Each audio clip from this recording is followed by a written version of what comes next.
شمایی که سامر را رفتید میدونید تو ذریع مطهر امام هادی و امام عسکری چند نفر دیگه هم دفنن. یه نفر دیگه هم اونجا دفنه، ابو هاشم جعفری است.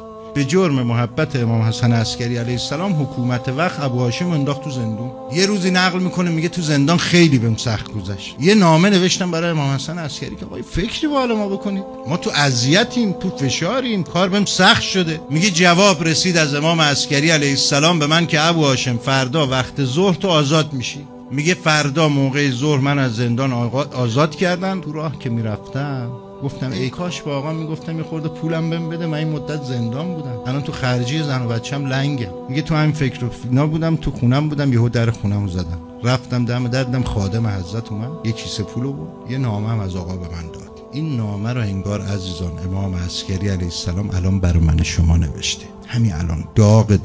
میگه نامه رو نگاه کردم دیدم حضرت نوشتن ابو هاشم جعفری هر وقت چیزی میخوای از ما خجالت نکش. یک ویژگی که رابطه ما با امام داره اینه که اساسا شما حس نمی‌کنی با یه شخصیتی طرفی که همه جوره ازت بالاتره، همه امور عالم دستشه. انقدر مهربان با ما رفتار کردن اهل بیت و رفتار میکنن و رفتار خواهند کرد که شما هیچ حجابی بین خودت و امام نمیبینی، خیلی راحت حرفاتو میزنه. امام عسکری علیه السلام و ابو هاشم جعفری فرمود ابو هاشم هر وقت حاجتی داری چیزی میخوای خجالت نکش، به ما بگو، حاجتت برآورده میشه، اون چیزی که دوست داری ما بهت میدیم. امام عسکری علیه السلام به شیعهشون نمیگه هر چی صلاحت میدیم، میگه تو هر چی دوست داری ما بهت میدیم.